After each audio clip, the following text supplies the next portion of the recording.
I travel all over the country as you do, except I don't do it to make people laugh. I do it so my boss can make money. Anyway, lately I've been listening to your podcast in my truck, and my girlfriend can't stand it. She literally hates your guts simply because you curse. We end up making deals where we listen to 10 minutes of Beyonce, then 10 minutes of your podcast. God damn it, I try to tell her that your podcasts make my day and that you are hilarious and generally a good guy, but she totally disagrees. Can you tell her a few things that you do that are nice, besides the fact that you make people laugh for a living, which should be enough? No, it shouldn't, because I get paid for that. Like charity work, going to the Make-A-Wish Foundation. Much love from your Canadian friend. Ole, ole, ole, ole, he wrote. First of all, sir, I don't need your girlfriend's approval. I don't give a shit what she thinks about me. Reach for her wrist. Make sure she doesn't shut this off. Okay? Hey, lady, look what you're doing to the man in your life right now. You're making him so fucking miserable. He enjoys this podcast. He likes that I fucking curse. He likes it. Can he just have that? What's worse, in all honesty? The horse shit that I do on this thing, or listen to somebody say, I don't think you're ready for this jelly. You know? At least I take the piss out of myself every podcast. I don't walk around like some arrogant ass talking about how fucking great I am and all the shit I have. Does she do that? I don't even know if she does it. I don't listen to her stuff. You know? At least I go in one direction. I don't come up with something that's funny and then, or whatever, interesting, and then say it 50 times in a fucking row, do I? If you like it, ain't bad, put a ring on it. If you like it, ain't bad, put a ring on it. 20 minutes fucking later. If you like it, ain't bad, put a ring on it. Or else what? You're going to go suck another dick if I don't give you something shiny? Like this? Give me something shiny right now, or I'm going to go blow somebody else. Hey, lady, start walking. Go do that little mime walk like you're going down a fucking escalator, right down to the dude's dick next to you. I don't give a shit. Like this country, I don't respond to threats. Okay? Actually, we do. But not terrorist threats. I don't respond to that. Okay? Listen, first of all, if I sat here and listed, you don't do nice shit to tell people you're doing nice shit. Okay? Isn't that in the Bible? Heathens pray in public. Ooh, look how holy we are. Look what the fuck we're doing. If your lady thinks all I do is bad shit, I don't give a fuck, okay? Good Lord. What kind of world are you living in? You're driving a truck and you listen to Beyonce. Oh, my God. I got to be honest with you. I can't watch performers who don't seem like at any... Like they have this look on their fucking face that they're just, they can't even believe how fucking amazing they are. At that point in the crowd, I'm just like, well, you don't need me. You look, you know, that's like when these fucking people, like they score touchdowns, or they athletes, right? They fucking dunk balls, they do this shit, and they start thumping their fucking chest. I can't match that energy. You know? Pau Gasol dunking a ball or whatever, does a layup and then goes, oh! Like you're in 300. You know, I'm not disrespecting their level of athleticism, but you put a ball through a fucking hoop. Jesus Christ. Punching your own chest. Douche chills. All right? A lot of that type of shit I can't get into. You know, like Jay-Z. I really enjoy Jay-Z, but at some point you're like, I get it. You have a lot of stuff. Your life is amazing. I could never hope to have a life as amazing as yours because you are that amazing. Please, by all means, tell me about your next big purchase. Yeah, so dude, I don't give a fuck. I don't give a fuck whether your woman likes me or not. If your woman's listening right now, you're a selfish douche. Okay? Does he sit there going off on Beyonce? Maybe he does. I don't know. Maybe the two of you just need to have a little more respect for your playlists. Okay? They do make headphones. Why don't you put the fucking headphones on and listen to Beyonce while he's driving the truck? He can't have headphones on. That's illegal. And then you could listen to her, making financial deals for her vaginal area. New Year's, everybody. Here we go. Dear Billy Balldrop. I'm not going to ask you what you're doing on New Year's because I already know. You and your Rose Bowl crew will be tap dancing at the Wilton over there. I'm going to be there with a girl I'm 50% into.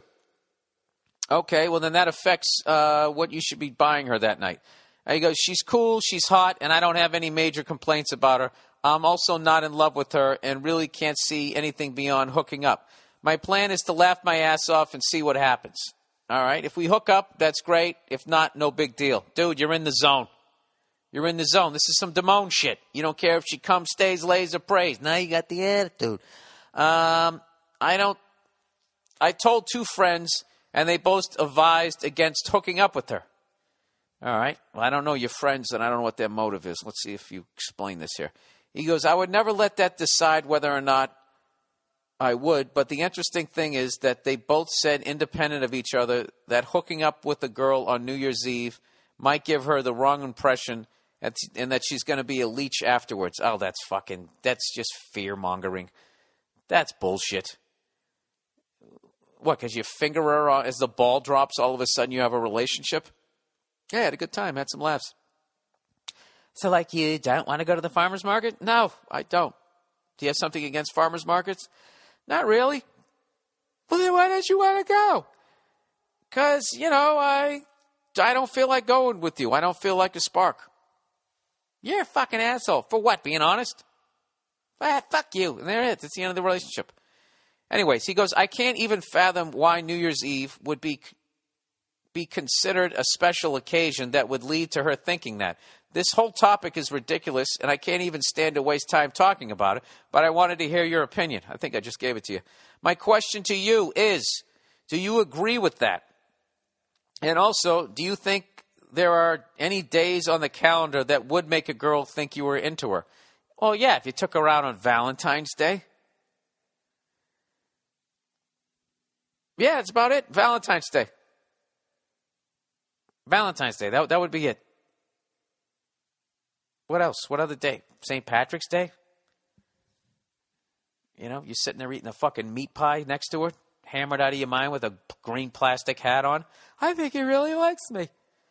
The key, and if I could do my single life over again, is I would have been way less fearful, to be honest. When relationships were starting. Women are not as psycho as you think. I mean, a lot of times when you say that women are psycho, it's because you are being deceptive. And, then they go fucking psycho. Yeah, they definitely do. But you, a lot of times, create it. If you just tell them straight up front, when they're like, so what is this? And just be like, look, I'm not looking to get in a relationship right now. Or like, listen, I enjoy your company, but I'm not feeling like this spark, like there's something to that next level. I just feel like you should know that. And you'd be surprised at how well they take that. It's not that always, if you say that the second you feel it, it's usually pretty early on. So there's no really deep feelings. And that's all. People just don't want to get hurt. Okay? Believe me. I hurt a lot of fucking people.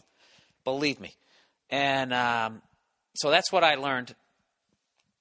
I remember, Jesus Christ, years ago, when I was just a lad living in New York, I remember I hooked up with this woman, and she was just like, so what is this? Where's this going? And I was just like, nowhere. I'm like fucking, I was like 35. She was 23. I'm like 12 years older than you. By the time you turn 30, I'm going to be like 60. Where do you think it's going? And she actually laughed. And I was just like, She goes, so what are we doing? We're just hanging out, having fun. So whatever crazy thing you want to try, but you don't want to do it with your husband, do it with me. And that was it. And she was just like, all right, cool. We had fun for a few weeks. And then that was fucking it. And nobody got hurt. and, lost touch with her. And that was it. No harm, no foul. Had a great fucking time.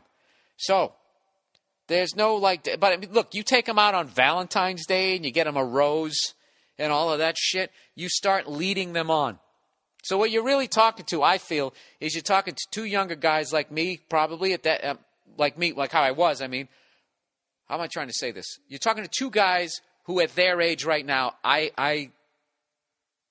their skill level was what my skill level was. Where they don't know how to set it up. So they're sitting there going, "Oh, don't do this. Don't bring them out on this day because that makes them think this." All that says to me is that they don't know how to communicate what's going on. So they feel like and they're also in that thing where they feel like they have to fucking throw their jacket over a mud puddle and let them walk on it in order to get fucked that night, which you don't. You just have to be honest, because women enjoy sex too. And they also enjoy you telling them what the fucking deal is. All right? So there you go. So you don't have anything to worry about. Just don't give her a card saying, "I love you." How many kids do you want? I want to meet your parents. Just don't do that shit. Feeling like you have to say that shit to them. All right? You know what? Look, the fact that you know that those guys are full of shit, I don't need to keep going on with this. And it's already past fucking 2 o'clock here, so I got to get this podcast uploaded. That's the podcast for this week. Happy New Year, everybody. Once again, thank you so much to everyone who came out to my shows this year. It really was the best year of stand-up I had. I had the most fun on stage. I got to go to the most places, perform to all kinds of people. It was absolutely phenomenal year for me, and can't do it without you guys showing up. And thanks to everybody who writes into the podcast, listens to it, and all that.